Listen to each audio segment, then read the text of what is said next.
Olá, eu estava com saudade e estamos juntos outra vez. Juntos e com um tema quente que vai selar nosso reencontro. Existe uma crise da fé. As religiões estão perdendo fiéis. É possível viver uma vida com propósito sem uma vivência religiosa?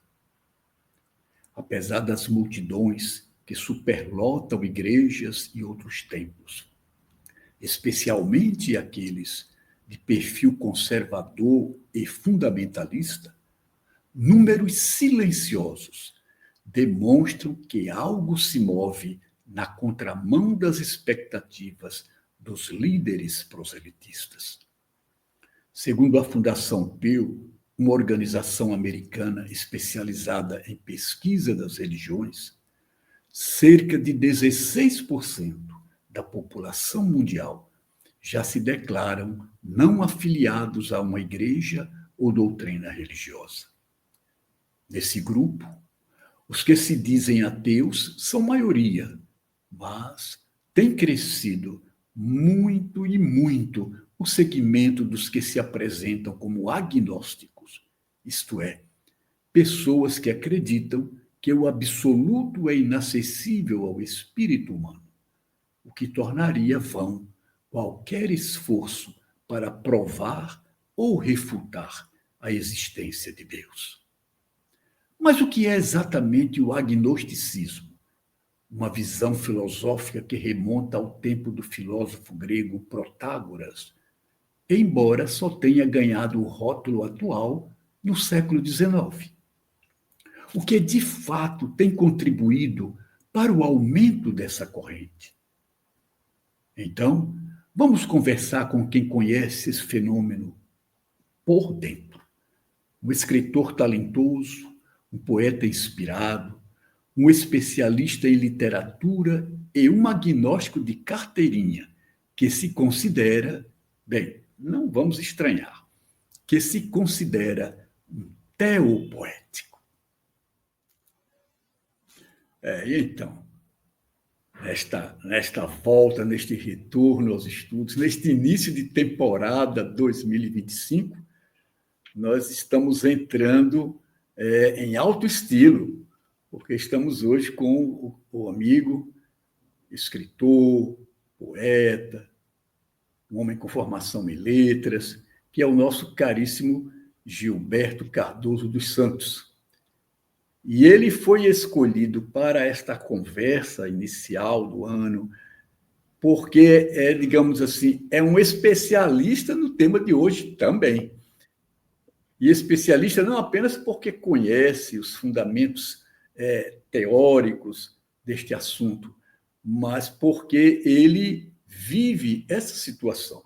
O tema de hoje, como vocês sabem, é a crise da fé, porque tantas pessoas estão optando por se tornarem agnósticas. E eu pediria, então, ao Gilberto que as suas palavras iniciais incluíssem também um resumo do seu currículo e das atividades que você realiza atualmente. Boa noite, Gilberto. Boa noite, Jomar. Para mim é um prazer enorme estar aqui falando com você mais uma vez, porque você é uma pessoa que tem um viés religioso, espiritualista, mas de uma maneira muito adequada, muito satisfatória, né? É aquele tipo de religioso no qual as pessoas deveriam se inspirar. Então, falando sobre mim, eu sou um educador, né? Formado em letras e também mestre em literatura e ensino. Fui professor até bem pouco tempo, né? Recém-aposentado eu estou. E Parabéns. também... Parabéns. Obrigado. E também escrevo, né? Escrevo principalmente literatura de cordel, crônicas, contos, e sou membro, né, participante da APOESC, Associação de Poetas e Escritores de Santa Cruz, e também sou membro da Academia Norte-Rio-Grandense de Literatura de Cordel. Então, me sinto muito feliz em estar aqui com você nesse momento e com o seu seleto público para falar de um assunto que é tão importante para mim também, que é falar sobre Deus. Está conosco. Gilberto, vamos começar pelo começo, como se dizia antigamente, né? Vamos conceituar o que é agnosticismo. Essa palavra, para muita gente, é quase um palavrão, né? Eu creio que a maioria das pessoas não conhece, né, o significado da palavra agnosticismo, nem sabe também o que é agnóstico. E mesmo aqueles que têm uma ideia sobre o que poderia ser agnosticismo, às vezes confunde a posição do agnóstico com a posição do ateu. Então, eu perguntaria a você, o que é agnosticismo? E o que é que diferencia um agnóstico de um ateu? Ótimo. A palavra agnóstico, Jomar, ela lembra logo a palavra gnose, né? Que é conhecimento. A gente pensa, por exemplo, nas religiões gnósticas. Algumas seitas cristãs eram gnósticas. E a palavra gnose significa conhecimento, saber, e geralmente no sentido dogmático, né? Então você tem aquele conhecimento que se apresenta como a forma de certeza. Então o agnóstico é alguém que vai no sentido oposto, dizendo assim, eu não sei, né? Num mundo de tantas certezas, é interessante a gente refletir sobre isso, no mundo de tantas certezas díspares em que a gente vive, de tantas divindades, certezas no sentido da negação e também no sentido da afirmação. Então, você tem um grupo que chega a mais de 16%, que se autodenomina de agnósticos. Ou seja, pessoas que dizem, olha, eu não tenho elementos suficientes para afirmar A ou B, né? Eu tenho minhas dúvidas a respeito desse tema, não sei, não tenho uma resposta definitiva, e é uma posição, a meu ver, assim, muito científica, essa postura, a postura agnóstica, né? Ela não resvala nem para o sentido da negação absoluta e nem da afirmação dogmática. Ok. Agora, no agnosticismo, eu acho que se tem assim como princípio que as coisas mais profundas da vida, talvez, as coisas essenciais, talvez nem se consiga em nenhum tempo se esclarecer, porque elas transcendem, elas são muito maior do que a nossa capacidade de elaboração, e parece que envolve isso também, não é? Essa coisa. E eu gostaria de fazer, se você me permite, só uma pequena correção no número estatístico, quer dizer, 16% da população mundial hoje vive fora das religiões. E aí nós vamos encontrar os agnósticos, os ateus e os que não, em nenhum momento se ocuparam em pensar nessa temática, né? Agora, tem um estudo, acho que existe poucos estudos, poucas pesquisas sobre essa coisa do agnosticismo no mundo, né, e no Brasil, mas em 2020, se eu não estou enganado, a Folha, a Datafolha, que é o Instituto de Pesquisa da Folha de São Paulo, fez um estudo no Brasil e viu que cerca de 3% das pessoas já se declaram agnósticas. É muita gente aqui no Brasil, e a gente sabe que as pesquisas, às vezes, não conseguem abarcar todo o universo, né, de um segmento, né? Então, é com você. As estatísticas também dizem, né, que chega a 25% o número de pessoas, principalmente na idade jovem, que no momento se declaram desigrejadas, entendeu? Isso, claro que vai variar de região para região. Ninguém vai esperar um número desses tão alto, por exemplo, é um país islâmico, não é? mas nas regiões onde a laicidade impera, né, em maior grau, esse número é muito alto, né? Isso, e eu diria o seguinte, Jomar, como se trata de algo para o qual há uma rejeição, né, visto como um grande tabu, eu diria que o número de ateus e de agnósticos talvez seja bem maior do que esse daí.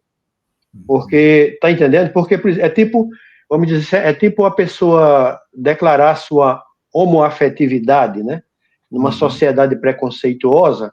Então, assim como se muita gente esconde a sua orientação sexual por causa da sociedade, então muita gente não tem coragem de assumir uma postura dessa, de se dizer agnóstico, de se dizer ateu, ou de deixar de frequentar um determinado segmento religioso, com medo da pressão familiar e social em geral, né?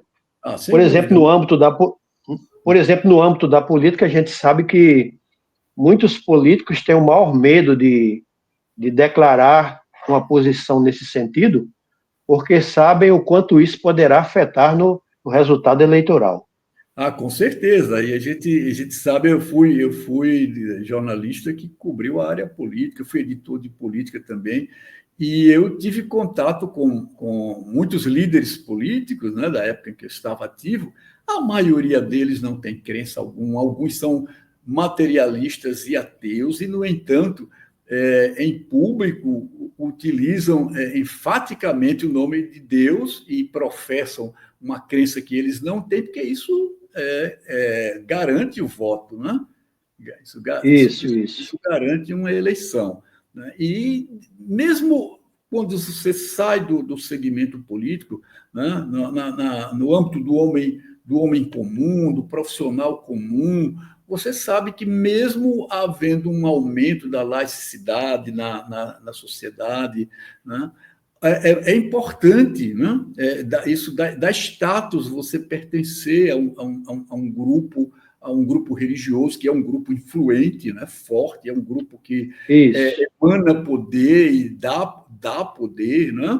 Então, as pessoas, às vezes, realmente têm medo de serem alcançadas por algum tipo de preconceito se elas revelarem essa posição. Eu concordo com você, né?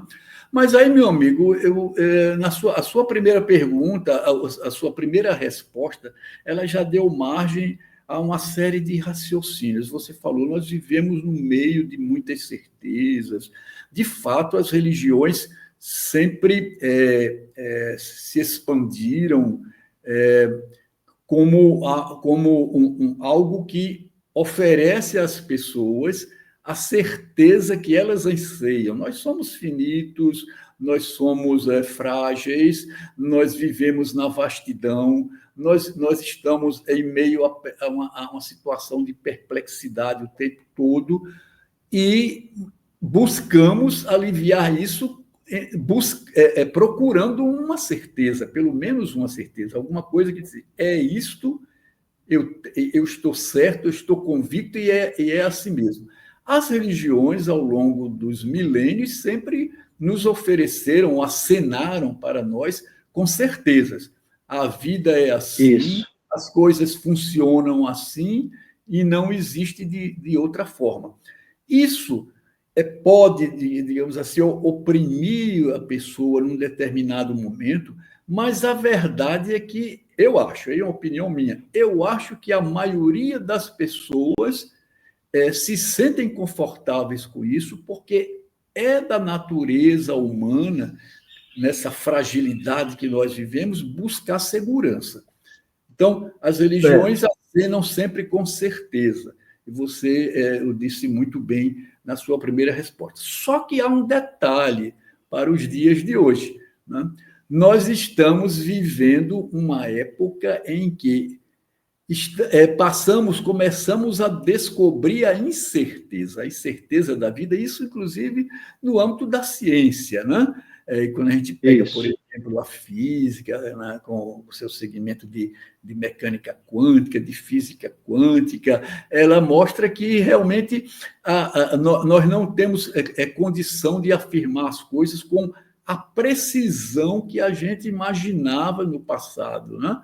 Que a gente poderia fazer isso. Então, há uma descoberta da incerteza, penso eu, e há uma gradativa,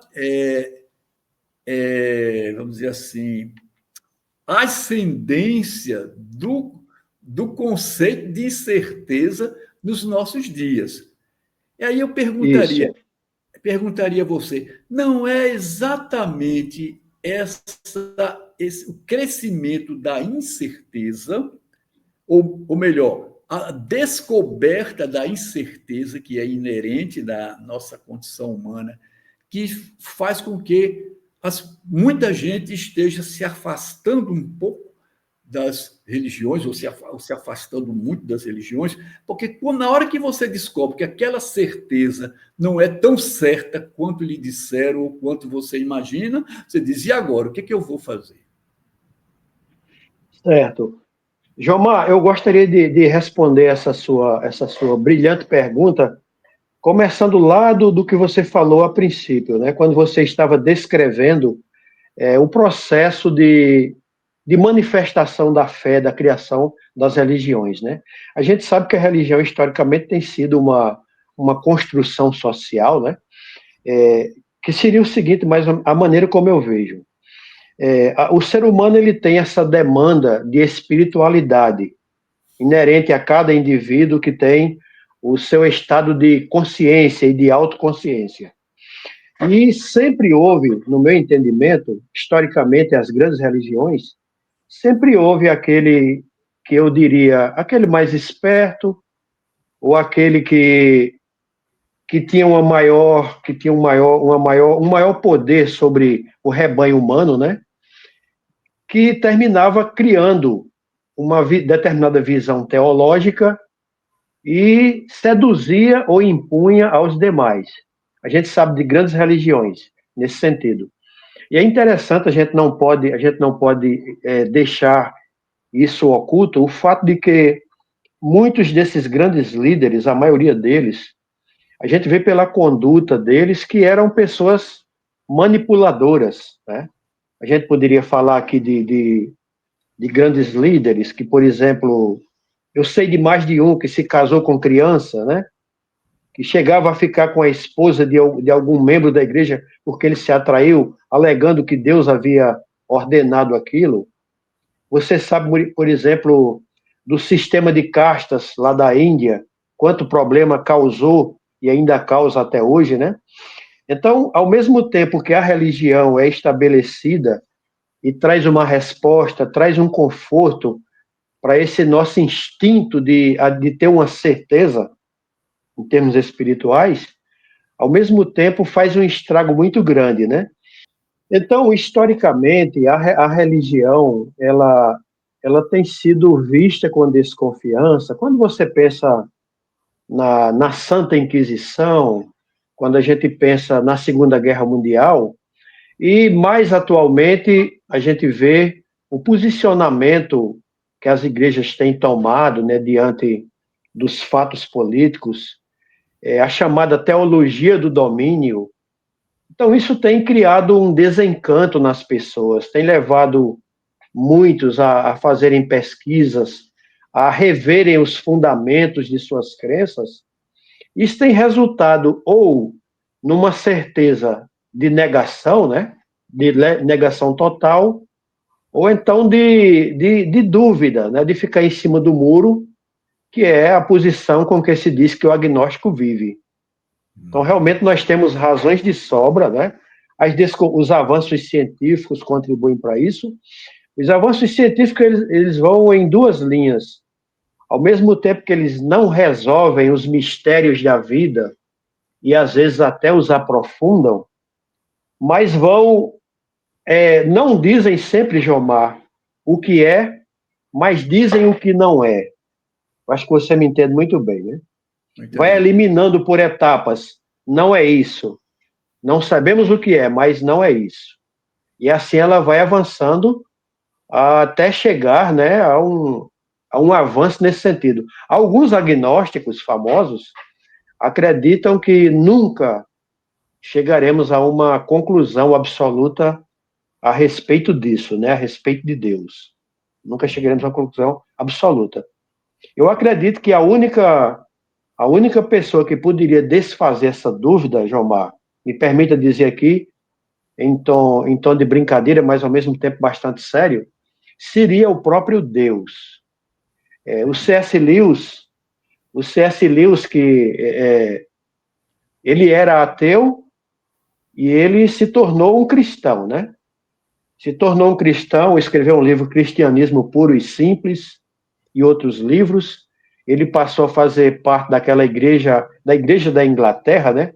Uma igreja que tem um surgimento bastante polêmico. Anglicana. Exatamente, exatamente. E ele dizia, ele mesmo depois de evangélico, ele expressava as suas dúvidas, ele dizia, ele era filósofo, né? Os dois grandes problemas em relação à fé e a Deus são o silêncio de Deus e o problema do sofrimento, né? Então, Deus, assim, para esse percentual de pessoas que estão inclusos aí, os agnósticos, eles acham Deus extremamente silencioso, né? Ele sempre está falando de maneira indireta ou falando a respeito de seres humanos iguais a ele. Então, a gente sabe que muitas epifanias ao longo da história humana foram desmascaradas. Você viu que não era nada de epifania, não era nada de miraculoso, né?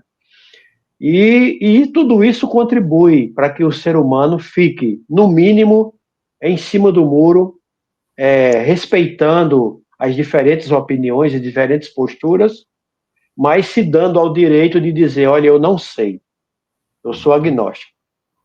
Ok, ótimo. Ótimo. Eu acho que essa sua resposta, ela também abriu um outro leque aí de provocações. O Sapiens gosta de provocar as pessoas, né? Precisamos pensar, precisamos meditar, né? Precisamos avançar, aprofundar. Então, você narrou a situação da Europa, né? Que diante da contradição da prática cristã, né?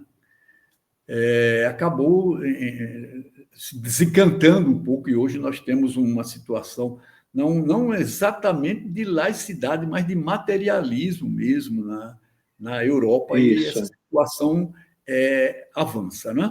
Mas aí você citou a ciência, e eu acrescentaria aqui, né? Colocando meu pingo aí de consideração na nossa conversa. Né? Eu acho que a ciência ela se fortalece, ela avança porque ela tem uma característica que a religião poderia abraçar, talvez tenha abraçado em algum tempo do passado, não sei, mas esqueceu, que é o de ser dinâmica e realizar a autocrítica constante. Então, a ciência se questiona o tempo inteiro. Embora existam cientistas dogmáticos, embora existam cientistas religiosos, a ciência em si, né, aquilo que nós conceituamos como ciência, ela tem como uma das suas características principais essa coisa de se autoquestionar, sempre. Então, as teorias não são teorias para sempre, né, a menos que elas existem enquanto elas se mostrarem eficientes para dar uma explicação que pode ser, inclusive, uma explicação não definitiva. Aliás, a prática da ciência mostra isso. A cada época, a cada tempo, com o avanço dos estudos, da pesquisa, do experimentalismo, nós vamos tendo as teorias sendo mexidas, aperfeiçoadas e substituídas. Ok? A religião poderia trabalhar assim e talvez, no meu pobre entendimento, elas teriam aí muito mais condição de agregar pessoas, de sustentar pessoas nos seus movimentos, de ampliar, digamos assim, todo um manancial de coisas positivas que a religião também oferece, né? A religião é agregadora. Eu não sei se nós estaríamos vivendo hoje em sociedade do jeito que nós estamos, que é muito precário, tem coisas tão terríveis, mas é bem melhor do que no passado, né? Não há dúvida, é só nós nos debruçarmos sobre a história e veremos que vivemos hoje, apesar de todos os problemas, num nível bem melhor do que milênios atrás, né? Então, a religião contribuiu para isso. E a própria ciência, ela nasceu desse ímpeto religioso de procurar, né, respostas para as questões existenciais, para as questões essenciais e principalmente para as questões existenciais, né?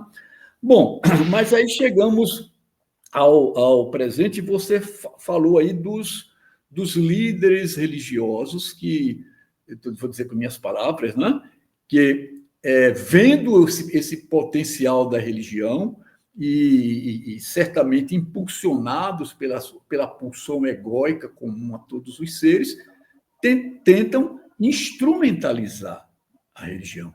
E essa instrumentalização que sempre houve, sempre existiu ao longo da história, ela hoje se dá de uma forma não só escancarada, mas como despudorada.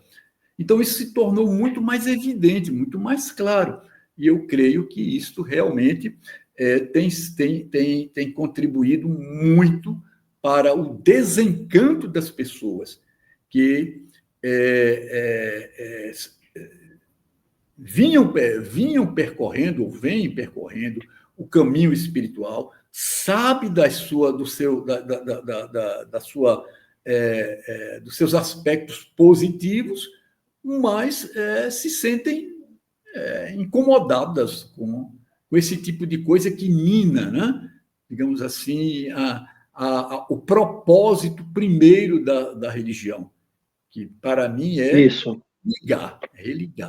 religar o homem à essência, ligar o homem aos homens. As religiões, ao longo da história, têm sido usadas muito mais para separar as pessoas, né, do que para reunir. Mas aí, meu amigo, já entro na próxima questão, né? Surge uma outra dúvida que, para mim, foi muito forte nas últimas décadas e que me conduziu ao estágio atual e que eu sinto um certo conforto na minha posição de espiritualista, de buscador espiritual, né? Hoje menos buscador do que no passado. Hoje eu sou mais um vivenciador da minha espiritualidade. A espiritualidade é uma coisa que é inerente a todos os seres. O agnóstico tem espiritualidade, o ateu tem espiritualidade, é uma dimensão do ser. Nós estamos falando aqui mais das escolas, dos caminhos nos quais os homens praticam sua espiritualidade, e aí entra a coisa chamada religião, né? Então, eu te colocaria a seguinte questão.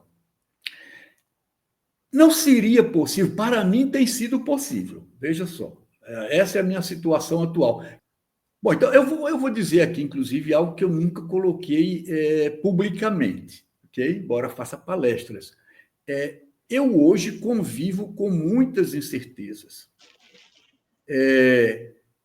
No passado, eu tive muitas certezas que a caminhada da vida foram dissolvendo, ok?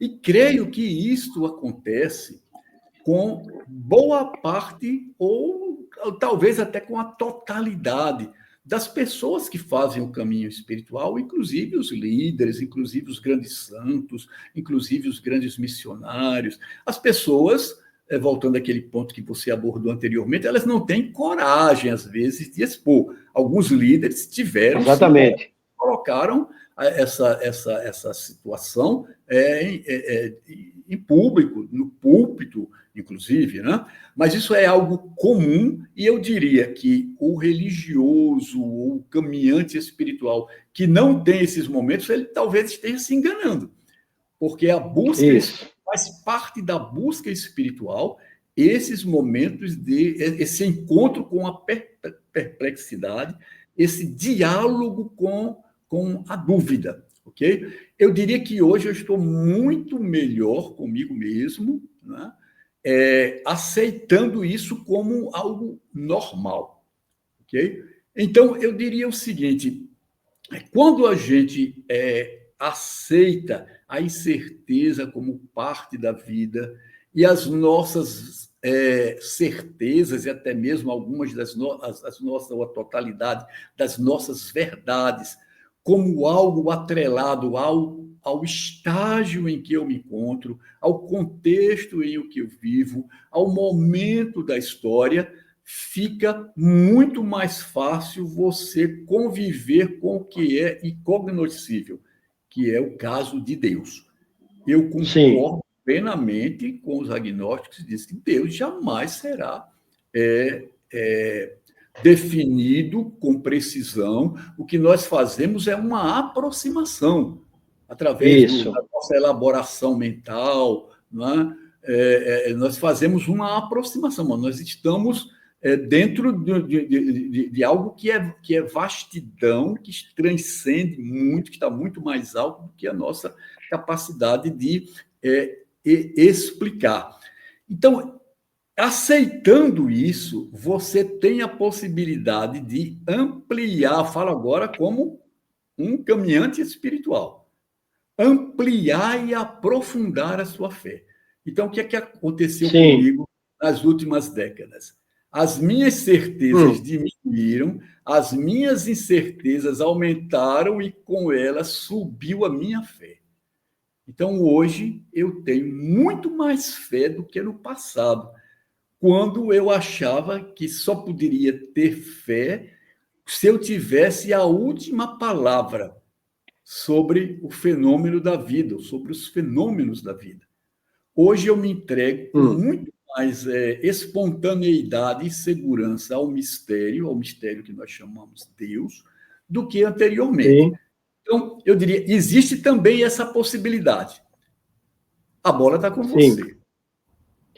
Olha, Jomar, eu gostaria de falar aqui de coração para coração em relação a você, porque eu me lembro bem de uma conversa que nós tivemos, né, via WhatsApp, em que eu lhe perguntava sobre que provas você teria da existência de Deus, né?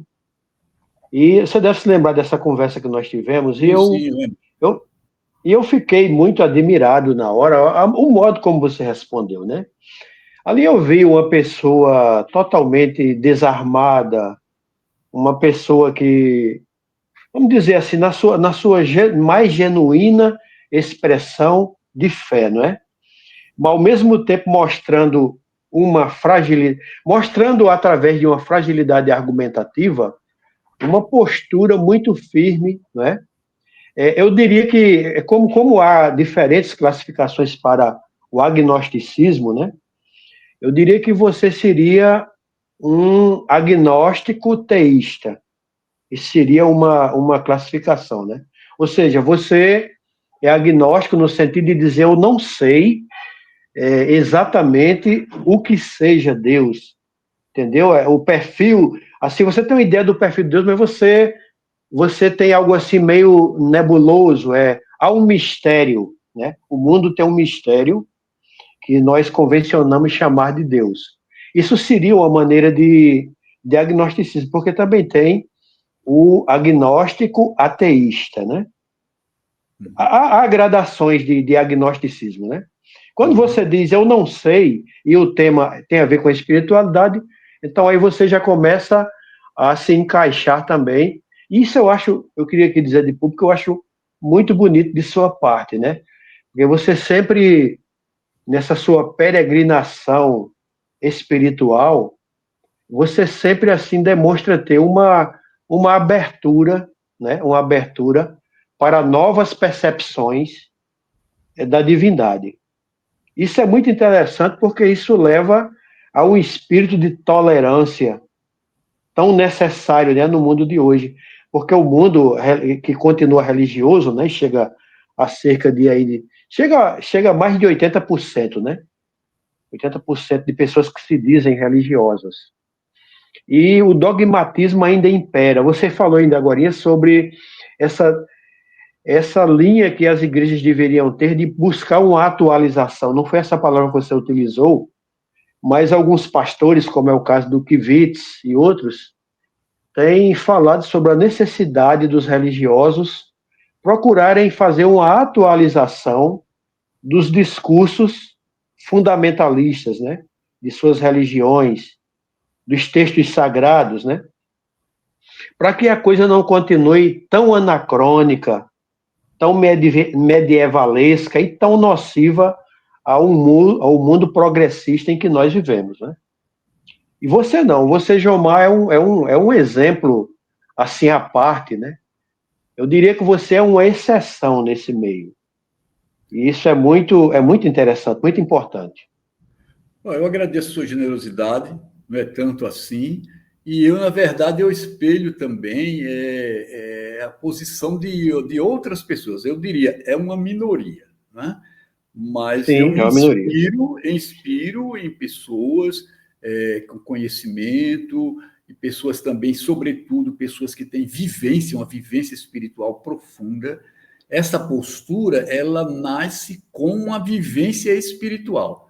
Quando você fica muito Isso, no nível do conceito, você tem dificuldade de ser tolerante. Tem um pouco mais de dificuldade de ser isso. tolerante. No entanto, quando você É, aprofunda a vivência espiritual, as suas portas começam a se abrir e o diálogo fica mais fácil com o diferente e com as diferenças, não é? Eu diria, meu amigo. Hoje, Omar, a gente tem a impressão assim que é como se fosse parte do comportamento humano, desse espírito de rebanho, é querer se engessar em determinados segmentos, determinadas posturas, né? E fica ali estanque, né? Você tem as pessoas têm uma fome tão grande de estarem amparados por certezas, que elas terminam parando, né? Parando no tempo. Isso a gente vai ver em todas as instituições. Às vezes, eu converso, por exemplo, com alguns amigos maçons, né? Eu digo, olha, muitas posturas que vocês têm eram justificáveis na época em que a maçonaria estava surgindo, né? Mas isso não se sustenta mais, né? Por exemplo, lá existe uma regra de que você tem que ter uma fé para poder fazer parte dela, né? Eu digo, olha, isso tinha um fundamento em relação à mulher, né? A postura em relação à mulher tinha uma razão de ser à época, provavelmente teria. Então, mas parece que é uma tendência humana, né? De você ficar ali num rebanho, em determinado segmento, e não se abrir para uma nova compreensão das coisas. Que é Eu isso acho que que alguns líderes religiosos estão buscando. exato. Eu acho que tem a ver, Gilberto, isso tem a ver com a insegurança natural do ser humano, entendeu? E esse tipo de insegurança ele é cultivado, nós teríamos que trabalhar a insegurança para nos transcendermos a ela, mas ela é Isso. cultivada, reforçada, desde o ambiente familiar ao Isso. macro, à cultura macro. Você veja que toda a economia se sustenta no medo. Todo movimento, todos os negócios, eles se sustentam no medo. Então, você é sempre chamado a participar de um segmento, a entrar numa tendência, porque senão você vai se dissolver, você será destruído. Okay? Então, as pessoas também têm essa preferência em ficarem engessadas num grupo, não só num grupo religioso, mas qualquer outro grupo, porque isso lhes dá essa sensação de pertencimento, mas é uma sensação de pertencimento de uma forma primitiva. Né? Nós podemos, Isso. a sensação de pertencimento é importante para que você viva com alegria e você contribua para a criação. A criação continua, o universo continua se fazendo, se refazendo, se refazendo, né? Mas o pertencimento, como nós trabalhamos de uma forma mesquinha, ela não só nos engessa, como empobrece a nossa vida. E empobrece a vida daqueles que estão ao nosso redor também. Então, eu vejo dessa maneira: as pessoas querem ficar numa religião e preferem que a religião lhes dê certeza, e mesmo duvidando, elas não querem mexer com aquilo, porque aquilo não lhes dá uma certa... Não é exatamente um conforto, mas uma segurança. Alivia um pouco Isso. o medo, né? O medo delas serem destruídas, né? Então, mas isso precisa mudar. Há um ditado antigo que diz assim: você não faz omelete sem quebrar os ovos. E a gente vê que a maioria todos nós temos essa tendência. E a maioria se acomoda a isso. É impossível. Você tem que ter momentos de crise, você tem que conviver com as suas dúvidas e admitir. Exatamente. O ser humano, ele parece... Antes de questionar suas crenças, né? Isso não significa que você está sendo desonesto, desleal. Não, pelo contrário. Né? Você está fazendo esse movimento de ascensão. E eu creio que se as religiões admitissem isso, trabalhassem com isso, a maioria das religiões, elas estariam numa situação melhor e, consequentemente, as pessoas e o mundo. Bom, meu amigo, mas vejamos o seguinte, vamos dar um salto aqui. Existem, você já colocou aí alguns fundamentos teóricos do agnosticismo, mas seria interessante a gente ver, se você quiser, se você achar que é adequado lembrar aqui, um ou outro cérebro importante, filósofo que a gente respeita e que trabalhou com a ideia do agnosticismo. A gente sabe que o termo agnosticismo mesmo começou com um biólogo, não foi com um filósofo, foi com um biólogo, que foi Thomas Huxley. Era um biólogo do século XIX. Não que o agnosticismo não existisse antes, mas não com esse rótulo. Então, eu gostaria de saber assim, que nomes assim, respeitáveis você lembraria nesse momento que endossaram a posição agnóstica, que é uma posição filosófica. Certo. Um dos nomes que eu gosto muito dele, o Carl Sagan é um grande exemplo, né? Que era um homem da ciência. Voltando ao que você estava falando, você falou aí sobre essa tendência que o ser humano tem ao enrijecimento, né? A colocação de uma espécie de uma camisa de força mental para ficar... Ele tem medo, o ser humano ele tem medo de pensar por si só, né? Então, muitas vezes, ele prefere que outro pense por ele e entregue para ele o que ele deve pensar. Infelizmente, você vai ver Gustave Le Bon, né, que ele fala sobre psicologia das massas, o próprio Freud também, que escreveu sobre isso. Então, isso é uma tendência humana, não é? Tendência humana. O Bertrand Russell, que é um grande agnóstico, né, um filósofo agnóstico, filósofo, educador. Ele escreveu, grande matemático, por sinal também, né? Ele escreveu um texto que eu acho muito bom, inclusive até coloquei ele no blog, né? Que é O Pensamento Espia ao Fundo do Inferno. Então é um texto em que ele procura estimular as pessoas a pensarem por si só, a não terem medo de temer, a não temerem a conclusão de seus pensamentos, né? Você estava falando aí sobre o poder que o medo tem, né, na mobilização das massas, né? Aliás, o medo está na base do sucesso das fake news, não é isso? Sim, sim. O medo é terrível, né? Não é à toa que as religiões sempre incutiram, né? Incutiram o medo nas pessoas, a ideia do inferno eterno, né? Eu tive um dos cordéis que eu fiz o ano passado, foi com um pastor, né, também poeta. A gente fez um debate sobre a ideia do inferno eterno, né? Então, o inferno eterno, a ideia de que você vai ser punido eternamente por algo feito em uma curta vida é algo terrível, né? E nós temos o caso histórico aí da Rainha Maria, que enlouqueceu de tanto pensar no inferno, consta na história.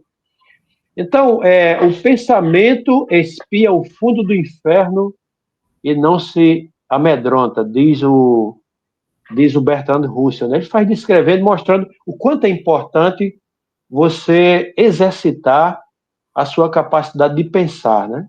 O agnóstico é uma pessoa que pensa, que pensa muito, como era o caso do próprio Bertrand Russell, e por pensar muito, ele não se firma numa certeza dogmática, absoluta, nem para um lado e nem para outro, né? Aliás, até mesmo alguns ateus, como é o caso de Saramago, né? O Saramago é interessante como você imaginar que o cara pode ser ateu, como você já bem sabe, e ter um comportamento, uma contribuição social mais digna do que muitos que têm a certeza dogmática da fé, né? E o Saramago, ele diz assim, olha, eu não é que eu não acredito em Deus, diz ele. É porque todo dia eu procuro evidências da existência dele e não tenho encontrado. Saramago dizia isso, né?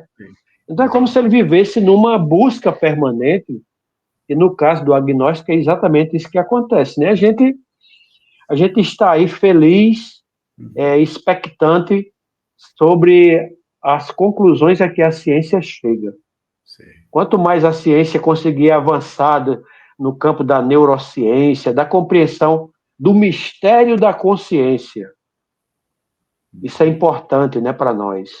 É muito interessante isso, e a gente deve dar asas a esses movimentos, se não tentar engessar, como há atualmente movimentos religiosos muito empenhados em querer cercear o avanço do pensamento científico, você sabe disso, né?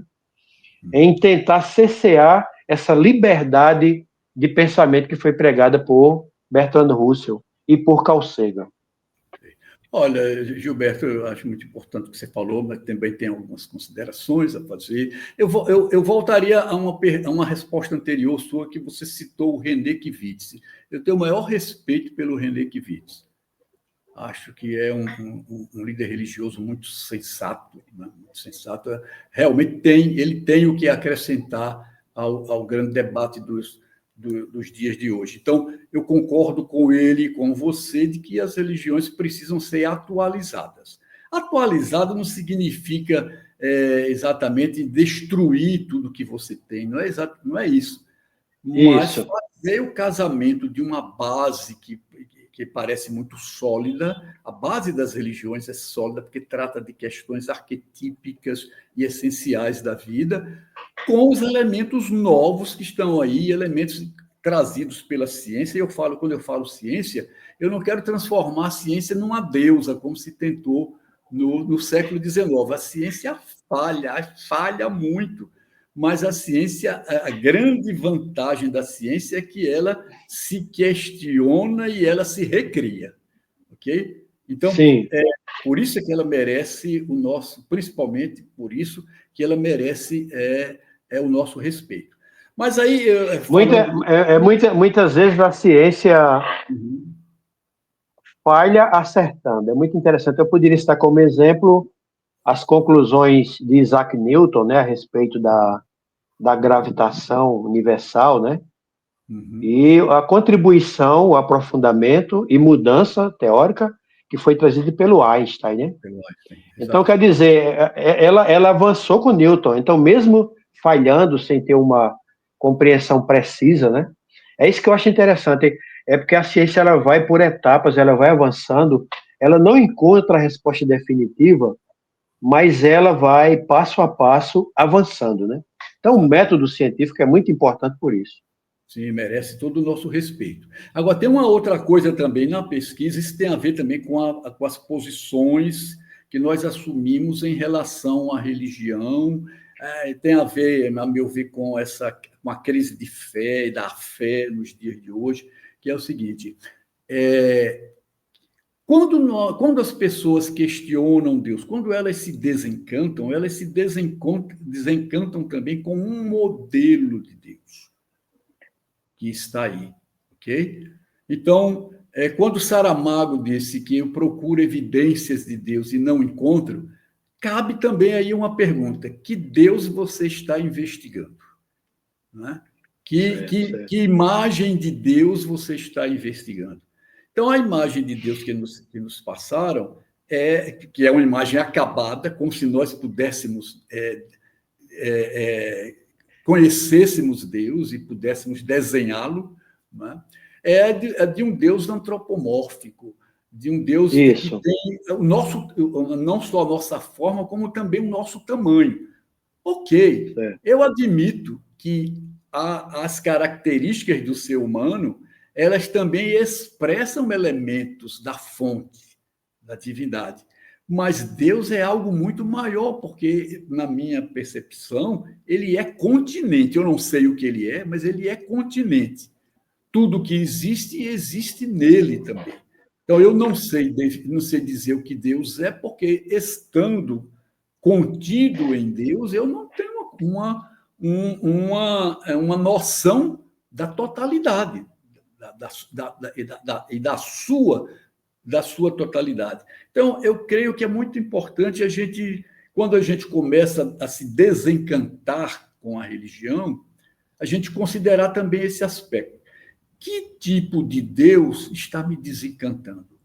Que tipo de Deus é esse? Que modelo de Deus é esse que a minha religião me oferece, que está me levando a me desencantar?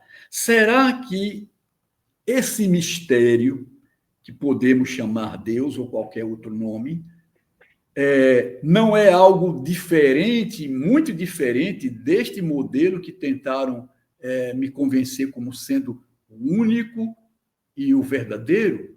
Né? Isso também acho que poderia ser levado em conta também quando nós olhamos para a ciência. Ok? Veja, certo. Eu fiz aqui meus elogios, eu tenho o maior respeito pela ciência, né? Acho que é um modelo a ser copiado pelas religiões, porém você tem que ver também o que é questionável. Uma pesquisa ela é feita a partir de um paradigma, ela é feita a partir de um modelo. O paradigma, o modelo, ele também influencia nos resultados do estudo. Certo, correto isso. Por isso que nós temos hoje, por exemplo, tantas pesquisas referendando, endossando e fortalecendo a fúria da indústria farmacêutica, que está aí criando rota todo dia para, né, sustentar os seus lucros através do lançamento de novos produtos. Não que a farmacêutica tenha o seu lado positivo na nossa vida, como tem, né? Mas nós sabemos os interesses econômicos que movem aí. E quem sustenta hoje a maioria das pesquisas na área médica? Quem define o que vai ser pesquisado ou não vai ser pesquisado? Principalmente a indústria farmacêutica. Ok? Exatamente. Então, a gente tem que ter também essa coisa do modelo, não é? Do modelo que é oferecido pela religião e também, em determinados momentos, do modelo de pesquisa científica que nós fazemos. É uma coisa que não tem uma relação indireta, mas é bom a gente também colocar nesse debate. Mas, Gilberto, se você não tiver a contrapor essas coisas que eu falei agora, eu entraria num outro estágio nessa conversa. Estou curioso por uma coisa aqui, mas veja, você quer complementar, contraditar, questionar o que eu acabei de falar? Não, eu não tenho, assim, propriamente a questionar, porque o seu discurso, ele me parece, assim, muito... Você é um amigo da ciência, né? Você é um homem espiritualista, mas, ao mesmo tempo, você tem uma abordagem científica das coisas, né? Isso é muito interessante. Eu só teria a acrescentar o seguinte: houve um determinado momento aí em que você falou sobre o papel positivo que a religião tem, né? Assim, quando ela anda de mão dada com a ciência. E eu me lembrando, né, você falando sobre o agnosticismo, que é uma coisa muito antiga, A gente vai observar, por exemplo, que Sócrates, ele foi um questionador dos modelos religiosos de sua época, né? E a gente vê que o avanço científico e a lucidez humana, ela parece que vai surgindo quando há alguém que começa a questionar o modelo dogmático vigente. Eu percebo isso ao longo da história humana, né? Então, alguém, de repente, lá na Idade Média, alguém questiona, por exemplo, a doutrina da Inquisição, né? E daí vai, aparece um Charles Darwin, né, que não tem fé nenhuma, aliás, que tem uma fé meio titubeante, à medida que vai pesquisando cientificamente, ele vai perdendo essa fé, e chega aqui ao Brasil, aí começa a questionar a escravidão, né? Houve esse episódio dele, ele ficou horrorizado com a escravidão que viu lá no Rio de Janeiro, e ele se perguntava como é que pode um pessoal religioso fazer uma coisa desse tipo. O pessoal terminava de massacrar ali um escravo, e com aquele próprio escravo ia para assistir uma missa, né? O escravo não ia para a missa, mas ia para servir aquele senhor ou aquela senhora. Mas aí o que acontece? A própria religião servia para justificar essa prática, né? Porque você via lá no Velho Testamento, Deus permitindo, ordenando que pessoas fossem escravizadas. Então você falou algo interessante, quando a gente falava sobre Saramago, você disse qual o modelo de Deus que Saramago tinha em mente, né? Acontece que para as pessoas que têm alguma fé, alguma religião, elas sempre estão atreladas a um modelo de Deus, né? A um modelo de divindade. E normalmente aquela divindade é a única, né? Os outros, né? Tanto que na Bíblia diz assim: não terás outros deuses diante de mim, né? Então são deuses geralmente exclusivistas, né? Então Sim, Deus sim. de Israel, né? Deuses exclusivistas. Então me Tribais, parece né? também deuses tribais, exatamente. Então quando Saramago diz o que diz, ele está falando sobre um Deus silencioso, né? Um Deus silencioso que aparentemente não estava em silêncio, mas que havia falado através dos profetas, que havia falado através das páginas de um livro sagrado, entendeu? Aí ele vai e chega à conclusão de que Deus não está falando ali. Então você pode fazer o quê? Procurar a voz de Deus em outros segmentos religiosos ou numa visão universalista como é a sua, né? Vamos dizer assim, é como se cada religião, Deus não estaria especificamente ali em nenhuma religião, mas ao mesmo tempo isso seria um mosaico de algo maior, né, de uma divindade. É assim que eu entendo que você crê, dessa maneira, né? Então, o Saramago, ele era um cara muito preocupado também com essa ideia do silêncio de Deus, né? É um Deus permissivo, no sentido, afinal de contas, onde foi que Deus se revelou? Você, Gilmar, você já esteve em diversos santuários da Terra, né? Em diversos santuários da Terra. Quando a gente chega diante desses ambientes, nos quais eu nunca estive, mas imagino, a pessoa sente aquela aura, né, de espiritualidade, aquela coisa maravilhosa, mas aí a gente vê que aquilo é humano, demasiado humano, como usava a expressão o Nietzsche, né? O Nietzsche. Ou seja, aquilo é uma expressão, aquilo está carregado da atividade metafísica humana, né? Que gerou aquilo ali. Vamos imaginar, por exemplo, as pirâmides do Egito, feitas por motivação religiosa, não é isso? Motivação religiosa. Quanto sacrifício, quanto sangue, quantas lapadas, quantos ovos tiveram de ser quebrados, usando a sua analogia, para que aquele omelete fosse feito, né? Quantos ovos tiveram de ser quebrados ao longo de séculos. No final, resultou algo maravilhoso, né? É maravilhoso a gente ver a liturgia de determinados templos, de determinadas religiões. É algo fantástico. Então, daí a gente tira uma coisa boa que eu acho que você tem, que é uma abordagem teopoética da religião. Enquanto os dogmáticos têm uma visão teológica, né, da fé, uma visão engessada, Deus é assim, não pode fugir disso, quem discorda disso deve ser expulso de nosso meio. Você tem uma visão teopoética. Eu, quando escuto você falando, eu fico observando essa dimensão da metáfora, né? Da analogia, da comparação, que leva você e o seu ouvinte a um entendimento de algo que não pode ser plenamente dizível. E por isso que a pessoa recorre a imagens, né, para tentar expressar. Então, essa imersão no mistério que você tem, eu também tenho como agnóstico, né? Tem um escritor aí, um físico, ele escreveu um livro muito interessante.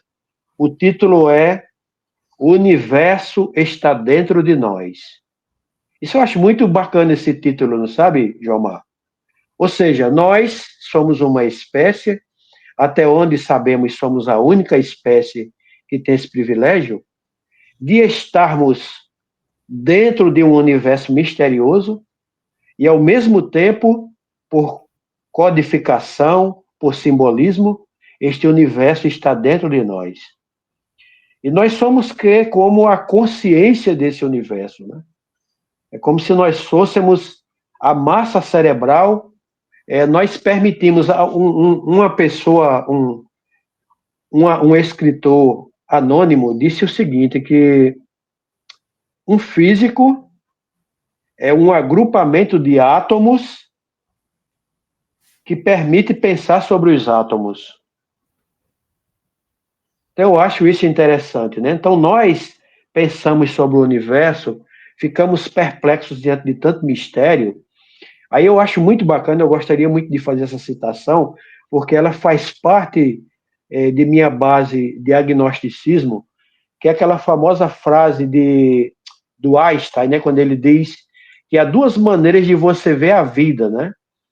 Uma é você ver a vida como não existindo nenhum milagre, e a outra é acreditando que tudo é um milagre, sabe? Tudo é um milagre. Porque não há explicação. Aquela pergunta, por que existe algo ao invés de nada, né? Grande pergunta científica. Por que existe algo? Aí você pode arrumar uma resposta que me parece simplista, parecida com aquela resposta do gênio da lâmpada, né? O gênio da lâmpada, que então você cria um gênio, né? Você tem a ideia de um gênio. Não, Deus fez isso. Aí, esse Deus, cada líder religioso, Mohammed, cada um que fez, procurou dar uma feição, dar uma face para esse Deus. E a gente sabe que, em boa parte, no meu modo de pensar, eram pessoas que revelavam ter um perfil psicopata. Muitos desses criadores de religiões, como ainda hoje a gente vê, são pessoas que têm um perfil de insensibilidade, de narcisismo, de psicopatia, que se revelou ao longo de suas ações, né? Ao longo de suas vidas, de manipulação, de destruição de quem pensava diferente, coisas terríveis. Mas, ao mesmo tempo, a religião termina também beneficiando o ser humano porque não tinha condições de ser inteiramente mal, né? Explora também o lado positivo do ser humano. Eu acho que eu me fiz entender, pode me questionar à vontade, que eu gosto de ser Não, questionado por você, fica à vontade. entendi perfeitamente, e você falou coisas aí bem interessantes, né? Eu lembraria ali, aqui no final você foi assim mais forte ali com os iniciadores, com os pioneiros das religiões. Eu diria o seguinte, a religião, isso eu falo também em palestras, né? A religião, ela ocorre, acontece, ela emerge dentro da história, ok? Então, nós não podemos esperar que um líder religioso, que um criador de religião, 2000 anos atrás, tenha a mesma sensibilidade e compreensão que hoje temos sobre o humanismo, ok? Sim. Então, as religiões surgiram dentro de determinados contextos culturais, sociopolíticos, e elas espelham, né, digamos assim, também os costumes, a visão filosófica e os costumes da época. Né? Então, isso, a meu ver, não tira o valor do aspecto positivo que as tradições tiveram no seu tempo e continuam tendo. E uma coisa que você falou, que é a questão da metáfora, você até se referiu às minhas as besteiras que eu falo. Né? A metáfora, para mim, é fundamental para que você lide com essa coisa que se chama tradição espiritual. Não há outra forma de nós entendermos o espiritual, que é algo que a gente, por não conhecer, nós dizemos que transcende, né? Transcende aquilo que a gente experiencia no dia a dia, na dimensão física. Não há como interagir com isso a não ser através da metáfora. Então, nós pegamos coisas que fazem parte do nosso dia a dia e que nos tocam mais diretamente e fazemos comparações para falar de algo que estaria além dessas comparações. Né? Então, isso é fundamental. Exatamente. A questão das metáforas. Eu diria até que uma religião só sobrevive se ela trabalhar bem as metáforas. Jesus trabalhou muito bem através das parábolas. Né? Depois, mais recentemente, surgiram posições, religiões que, a partir da intenção, né, de fazer coisas mais objetivas, de falar uma linguagem mais objetiva como a ciência, embora eu ache que as religiões tenham a aprender e podem se vestir do espírito crítico da ciência, não há como você estabelecer uma religião que viaje através do tempo, se não for através da metáfora. Porque aquilo que você diz objetivamente, muito rapidamente envelhece. Né? Sim. Você tem que refazer, você tem que atualizar. Hoje nós precisamos atualizar até mesmo aquilo que foi dito de forma metafórica há muitos milênios. Mas imagine se não fosse, não tivesse chegado até nós através da metáfora. Seria algo completamente incompreensível para nós nos dias de hoje. Né? Então, eu acho muito, muito importante isso. Né? E, dito isso, eu entraria numa segunda etapa da nossa conversa, que já está chegando ao final desta bela conversa. Né? Nós teríamos aqui a noite inteira para conversar, se não existisse essas pessoas, se todas as pessoas fossem aposentadas como nós, né? O que não significa que não temos o que fazer. Né? Exatamente. E aí, meu amigo, vamos entrar numa parte que toca as pessoas, que é aquela coisa da experiência pessoal. Né?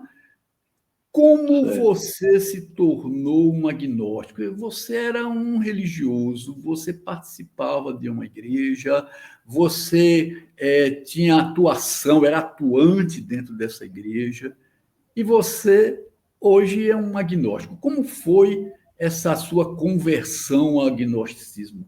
O que mexeu com você e te impulsionou para esse lugar? Certo. Eu muito novo, né, adolescente ainda, lá no início da adolescência, eu me tornei evangélico, né? Mas antes eu era extremamente católico, né? Apesar de eu trabalhava numa lanchonete, mas eu colocava como regra no domingo ir para a missa, né? Aí depois eu me tornei evangélico, membro de uma igreja chamada Adventista do Sétimo Dia.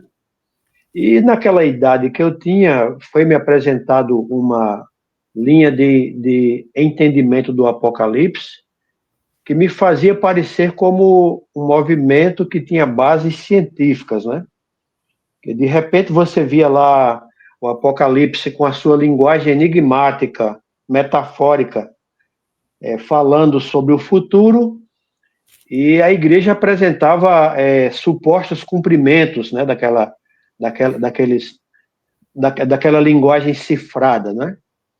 E eu, naquela idade, eu aceitei isso daí, me tornei e tal, aí com o tempo me tornei líder, né? Cheguei a ser, que se chama de ancião de igreja, eu era pregador, chegamos a construir um templo físico, né?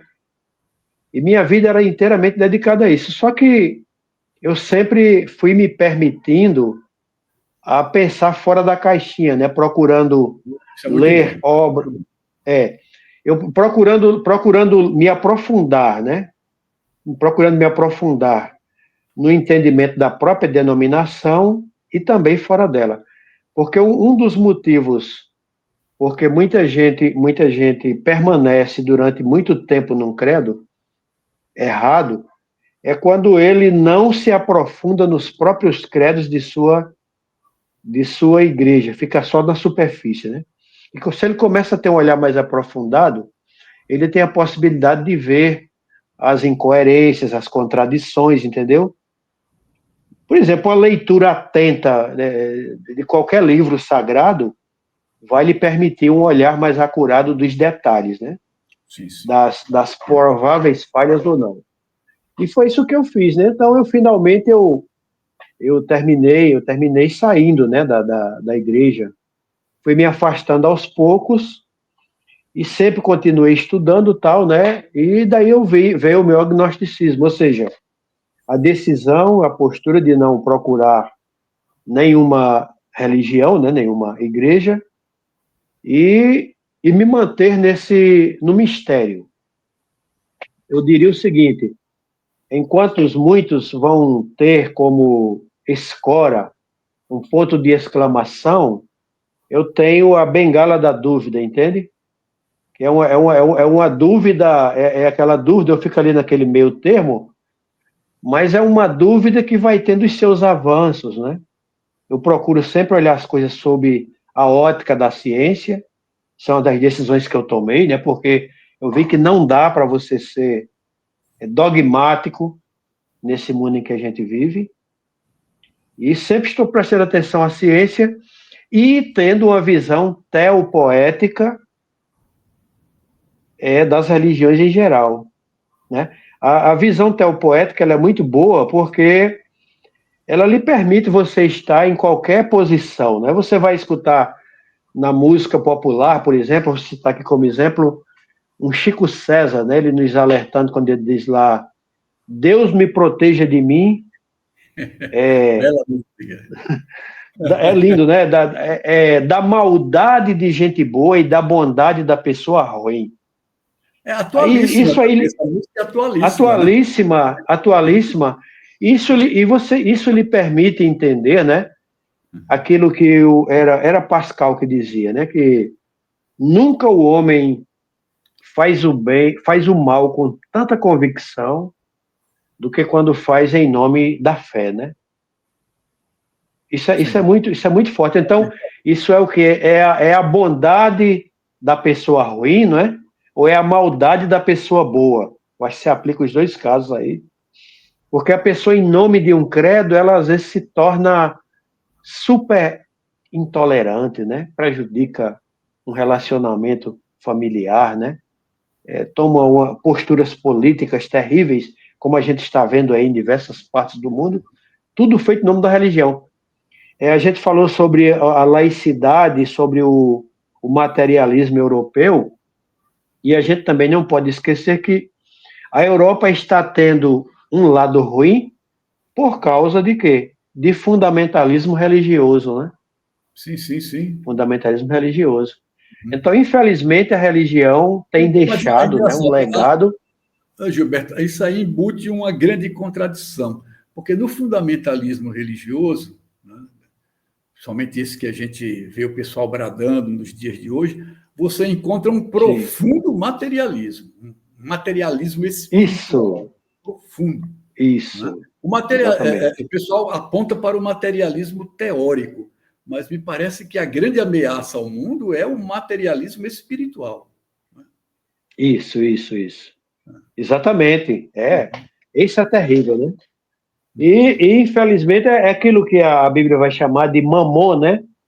O amor ao dinheiro, né? As possessões, que é uma característica muito grande desses líderes expoentes dessas denominações, não é?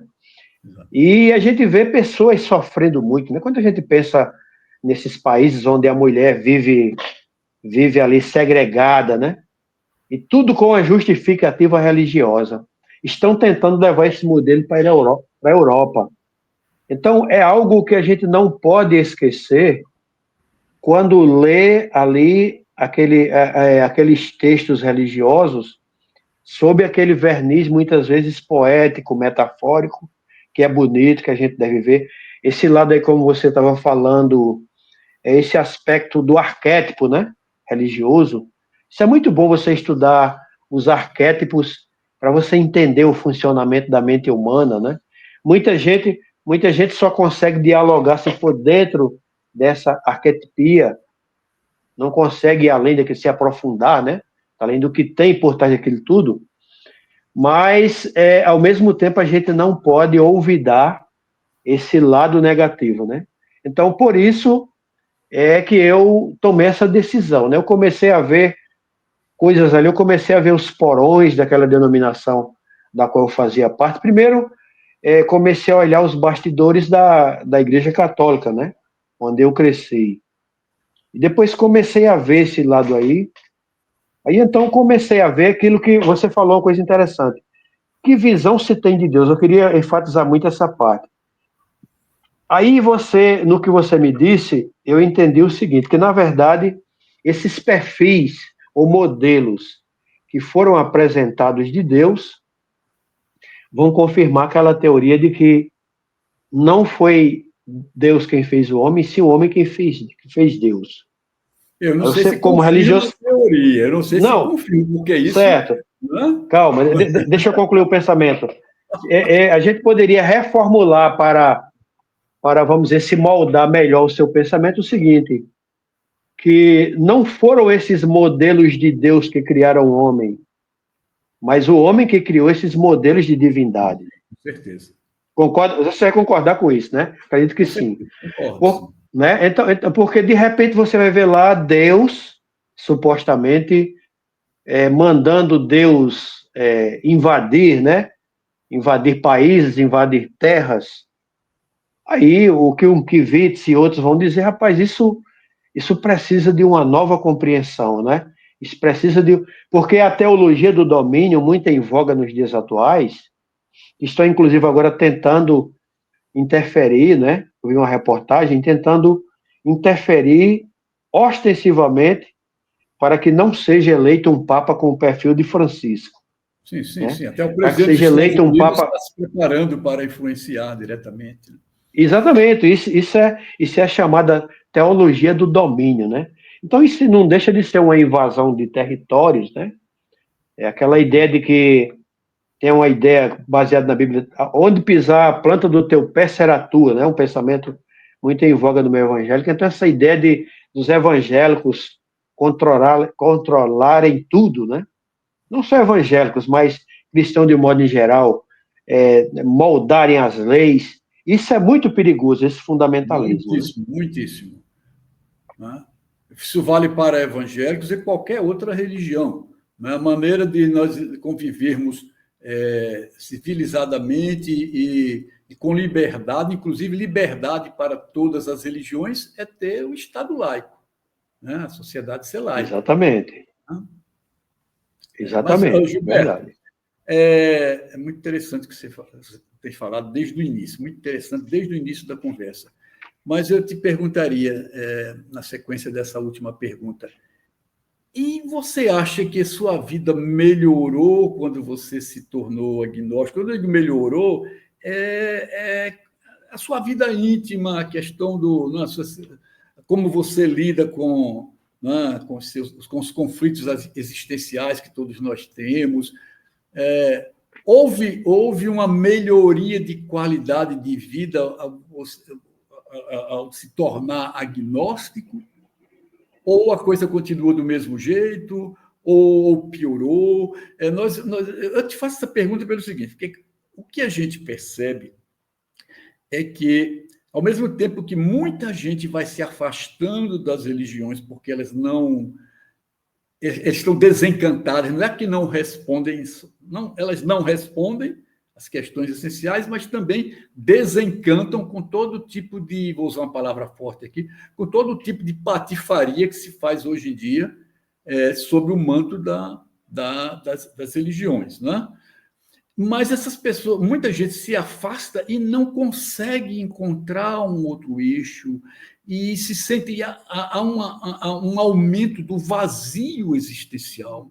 Elas entram num vazio muito maior, pessoas que trocam a religião, por exemplo, pela droga, né? Se tornam às vezes mais violentas, né? A vida parece que não encontra um outro significado para a sua vida, né? Então, é por isso que eu estou fazendo essa pergunta a você.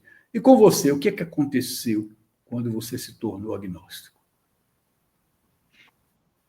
Para mim, Gilmar, foi positivo, né? Porque quando você faz parte de um segmento religioso, no meu caso era assim, a gente tem muita cobrança, né? Que é imposta pelo segmento religioso e as autocobranças também, né? A consciência deformada ou a consciência mal dirigida, né? Faz com que você veja pecado onde não existe pecado, né? E você se cobra muito por você ser imperfeito, entendeu? Você vive assim como que uma espécie de uma esquizofrenia espiritual, né? Muita cobrança própria e também uma preocupação. A gente vê, por exemplo, no caso a gente estava citando pessoas fundamentalistas na Europa. É interessante, eu gosto muito de observar o olhar de pessoas que são criadas num ambiente fundamentalista e chegam na Europa, e ali onde as pessoas veem felicidade, pessoas vestidas à vontade, livres, sorrindo, descobertas, eles veem ali como uma coisa do inferno, né? Que eles querem reformar, né? A gente sabe que existe essa realidade, né?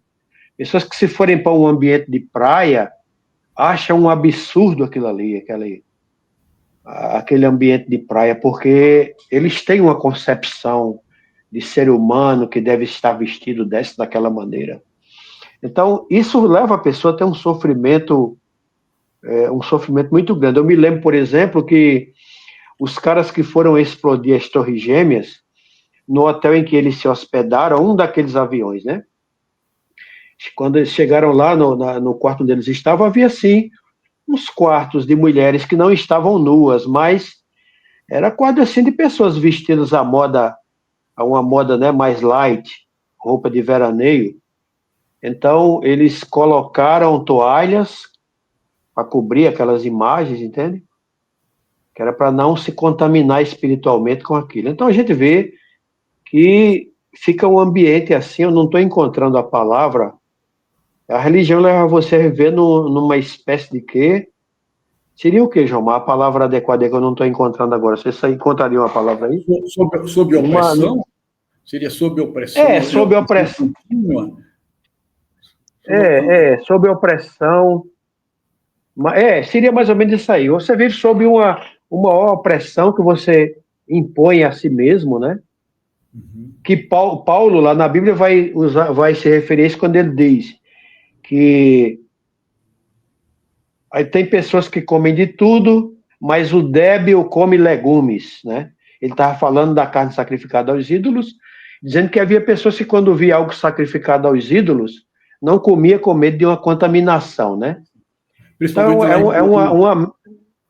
Isso. Então, é como se fosse assim uma mente... Isso.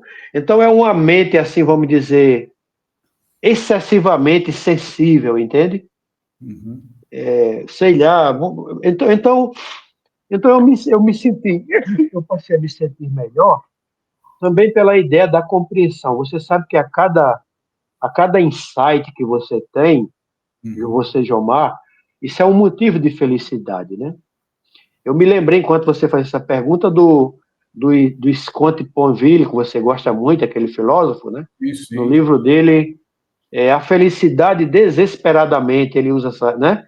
O livro dele, eu Fizemos gosto muito esse daquele... livrinho aqui no Sapiens. Isso, foi, né? Pronto, então eu me sinto feliz, né? Eu me sinto feliz, assim, me sinto livre de amarras, com a possibilidade de ser quem realmente eu sou, né? Sem necessariamente descambar na procura de algum outro tipo de droga que substitua o ópio do povo do qual me libertei.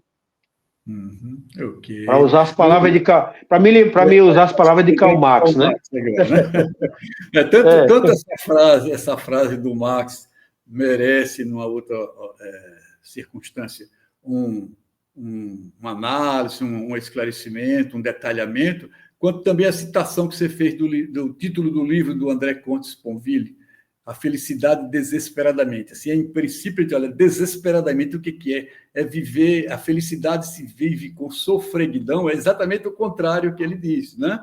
É Sim, você não consegue ser feliz se sua vida repousa simplesmente em esperança, né? sim, Então, sim, sim. esse desesperadamente é sem esperança, sem ficar esperando o É, que vem amanhã, mas você já se contentar com o que você tem e ser grato pelo que sim, você tem. É isso? Isso aí é a sim. base realmente de um equilíbrio psicológico e tal. Gilberto, meu amigo, olha, Porque as pessoas nessa filosofia de busca da felicidade, fundamentado em esperanças, muitos se submetem a viver vidas miseráveis, você sabe disso, né? respondido, Vidas sem dúvida. miseráveis, enquanto que os seus líderes religiosos procuram criar para si mesmos céus aqui na Terra, né? Céus aqui na Terra, com aviões particulares, riquezas, e eles se submetem a sacrifícios financeiros, a situações, e procuram e se afastam do modo de vida natural prescrito pelo grande, como era o nome dele? Era o Spinoza, né? O Spinoza Spinoza. falava do Deus da natureza, né? Deus da natureza. Então ele dizia, olha, ao invés de você estar modernizando, ao invés de você estar trancado dentro de uma garagem, dentro de uma garagem vamos dizer, sem ventilador, sem ar-condicionado, vá para a natureza, procure ver Deus na natureza, né? Procure adorá-lo e viver a sua experiência religiosa a partir das satisfações que o meio em que você vive pode lhe proporcionar, né? Então, uma felicidade que já acontece aqui no presente e que você não fica postergando para um futuro incerto. Sei, eu entendo. O Comte Sponville, ele é um exemplo de uma pessoa que não tem fé, né, embora respeite, não é verdade? É E muito ele prega espiritualizado, exatamente, muito espiritual, eu exatamente. diria. Né? Sim, sim, sim, É um ateu muito espiritual.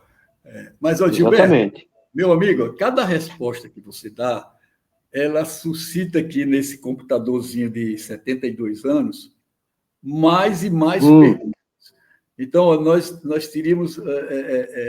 Eu teria condição de ficar 48 horas conversando com você, né, sobre esse tema tão envolvente, tão cativante, mas a gente tem que encerrar. E eu quero encerrar também em alto estilo.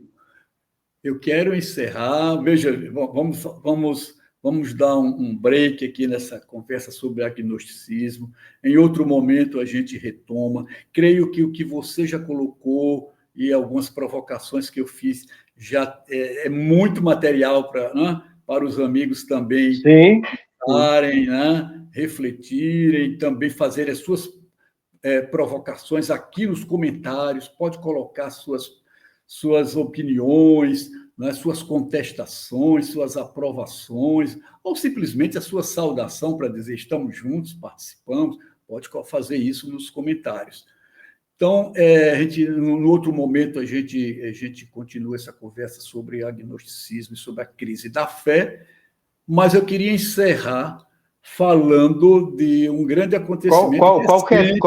Qualquer tempo a gente poderá ter uma conversa Sim. sobre um tema que eu já falei aqui, que é sobre teopoesia. Teopoesia. Eu gosto muito desse tema, a teopoesia. E você me qualificou como um teopoético, né? Sim, teopoeta, você é um Estou teopoeta. feliz, eu não sei se eu sou realmente, mas estou feliz. Realmente, eu sinto a minha experiência de Deus, pelo menos para mim, é uma experiência poética, profunda e poética. Isso. Quando eu disse assim, à medida que diminui as minhas certezas, aumenta a minha fé. A minha fé hoje é muito mais profunda do que no passado. Eu vivi uma experiência que você viu através do vídeo lá na China, e ali eu tive uma confirmação para mim mesmo de como estava a minha fé, a minha relação com o mistério, né? Mas essa experiência é uma experiência impregnada de poesia, pelo menos para mim. Dentro, sim. Deus com muita poesia nos dias de hoje. Isso me deixa muito confortável. Mas, amigo, vamos fazer o seguinte: vamos fechar a nossa conversa falando da sua mais recente proeza, o livro Os Miseráveis em Cordel. Olha, o Gilberto, que é um escritor de mão cheia, ele pegou um clássico da literatura, denso, um livro denso, um romance que é referência até os dias de hoje e vai continuar sendo, né, do grande escritor francês Victor Hugo. E pegou esse livro e fez a tradução para o cordel, para a linguagem de cordel, ou seja, pegou uma obra clássica e que diria que nem todos têm acesso a ela e nem todos podem também entender ou se sentir confortável, se deleitar num livro denso. Ele pegou, colocou isso em cordel. Conta essa experiência para a gente, Gilberto. Mostra o livro mais um pouco aí, depois nos diga como adquirir o livro, ok? E me fala sobre o seu trabalho. Indo além de sua resposta, né, quando você fala, de sua pergunta, quando você fala sobre, me fala do seu trabalho, né? A minha experiência como escritor de produção poética está muito imbuída dessa visão de coisas que tematizam Deus, né, o mistério, entende? Então, por exemplo, eu tenho aqui um cordel que eu estava querendo mostrar para você, a Sonata do Diabo, né? É um exemplo de como essa temática da espiritualidade vem até mim, sabe? Vem até mim, me impacta ao ponto de eu fazer alguma produção. E ele me foi apresentado, essa sonata, a música de Tartini, me foi apresentada por um amigo ateu, que é fascinado por ela.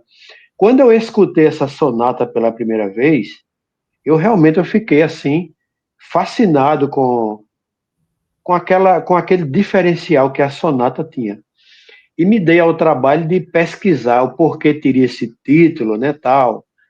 E então uma história muito interessante, né? Uma história muito interessante que leva lá os meandros dos mistérios da mente humana, de coisas que a gente não consegue explicar direito. E tudo isso, assim, são coisas, isso é um exemplo de coisas que contribuem para que eu não bata o martelo e me posicione dogmaticamente contrário à fé. Queria citar isso daí. Então, eu vou fazer isso também em A Criança e o Urubu, nesse meu outro livro, Um Maço de Cordéis, né? A Criança e o Urubu, que eu vou fazer algumas considerações e reflexões sobre aquela experiência de uma criança que está se arrastando com fome, sob o suposto olhar de uma divindade onisciente e onipresente, né? E é interessante você analisar a dor de consciência de o cara que fotografou ficou por achar que não fez o suficiente o impacto que aquela cena teve, né? Então é como se às vezes alguns seres humanos, assim, assim, falando superficialmente, manifestassem um comportamento melhor do que os modelos de Deus que nos são apresentados, entende? Não vou dizer de Deus, mas dos modelos que nos foram apresentados. Então, a criança e o urubu é um outro exemplo disso aqui. E no livro Os Miseráveis, não vai ser diferente. No livro Os Miseráveis é um livro fascinante que tem tudo a ver com espiritualidade. Porque vai falar de um criminoso que encontra um bispo, né? O Monsenhor Bem-vindo, que é um homem que foge à regra da igreja a qual ele pertence, aquele homem que dá um passo além, que vive o sermão da montanha na sua íntegra, e que impacta a vida daquele criminoso. É aqui que foi É uma para a história cadeia muito porque interessante. roubou um pão, não é isso? Porque roubou um pão, exatamente. Então, o Jean Valjean é uma figura muito interessante, mas sem o Monsenhor Bem-vindo, e há relatos históricos de que ele queria, com isso, ensinar uma lição para a Igreja Católica, né, o Victor Hugo, mas, ao mesmo tempo, ele estava se inspirando em alguém que ele realmente conheceu, um bispo que tinha esse perfil, né? Então é uma história muito impactante, muito boa. E quando a editora me perguntou, né, se eu toparia colocá-la transformá-la para o gênero cordel, essa história que já foi adaptada para tantos filmes, né, para o teatro, para musicais, eu disse eu aceito, né? Então deu uma obra volumosa, né, de 175 páginas, ilustrado por minha filha, que é uma que é da área de artes. Muito E é bom. um livro que tem sido muito bem aceito, né? Um livro muito bem aceito, assim, procurado, né? Que, por sinal, no momento agora a gente está partindo já para uma segunda edição, devido à Oh, procura. parabéns, parabéns. Uhum. Mas existe alguma sobra em algum lugar da primeira edição que as pessoas possam ir lá? Sim, existe. Na editora CJA, né, que fica tem sede aí em Natal, é possível Sim, conseguir, sim. certo, certo. Eu estou aguardando chegarem novos volumes, que poderão, no caso, assim, a pessoa quando pega com o próprio autor, tem a vantagem dele sair autografado, né? Ah, Então, sim, pessoas sem dúvida. têm Sem comprado e dúvida. fazem questão do autógrafo, mas muitos estão interessados, né?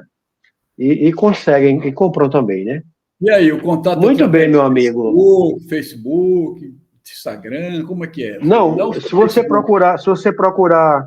você procurar a editora CJA, você vai Sim, encontrar o livro lá à venda. Se você certo. procurar também comigo, né, através do blog da Poética ou através do gcarsantos@gmail.com, né, Uhum. o endereço que você poderá colocar aí ao pé, né, da live que está Certo, sendo transmitida. certo, certo. Então, será possível sim Gsantos, adquirida. arroba, É, gmail.com. @gmail.com, Ok, ok. através também do WhatsApp, que o senhor pode conseguir com você, né, caso tenha interesse, Aham. e dá certo assim, certo? Certo, vamos colocar o Então, se e-mail você me sim, per... para que todos tenham acesso. é, é. Se você me permitir, eu gostaria de apresentar aqui para você um mini poema no final, né, que vai servir para que seus ouvintes tenham uma ideia da dicotomia na qual pode viver um agnóstico como eu, né? Com certeza, mas Eu contemplando. não poderia ser outro final de uma conversa com um poeta, né? Certo, exatamente. Eu tenho uma admiração muito grande, né, por algumas aves, principalmente pelo fazão, né? Uhum, Fazão, uhum. aquela riqueza de cores. Então eu fiz um poema que diz assim: é penoso depenar um bicho assim para comer. É até pecado matar algo feito para se ver. Quem tal design criou? Que hábil mão o pintou? Gostaria de saber. Esse petisco da vista é visual pregação. que faz qualquer ateísta tremer na explicação.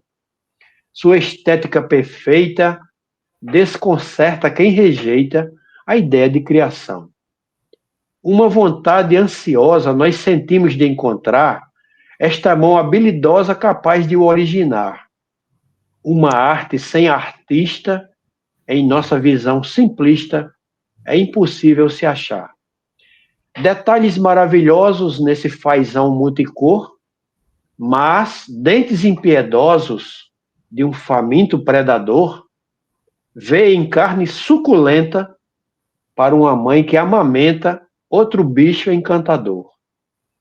Bicho cheio de esplendor, mas quase sempre assustado, por causa do predador, todo o tempo ameaçado.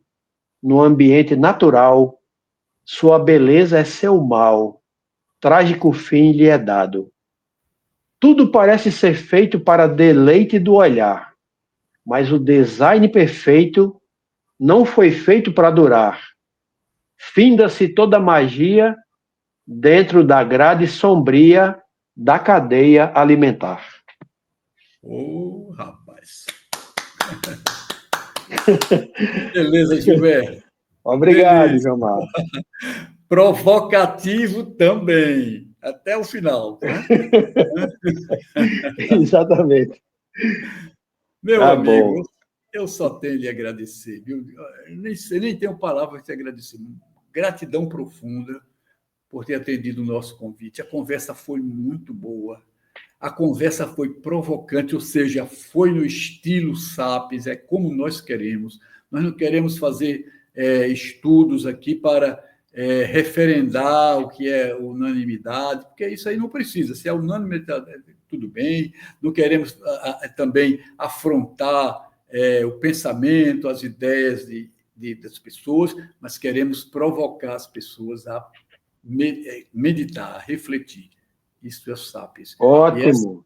E essa conversa com você, né, está dentro desse espírito, e você fez isso, não é surpresa para mim, de uma forma fantástica. Muito obrigado, Gilberto. Estamos juntos. Fico muito feliz. Um abraço para você e obrigado pelo convite. Até a próxima. Até a próxima. Bom, amigos, chegamos ao final do nosso estudo de hoje, o primeiro estudo da temporada 2025. A todos os que prestigiaram esse estudo, a todos os que vão prestigiar ainda este estudo, muito obrigado. Se você gostou, deixe aí o seu comentário. Se você gostou, deixe a sua opinião sobre o tema.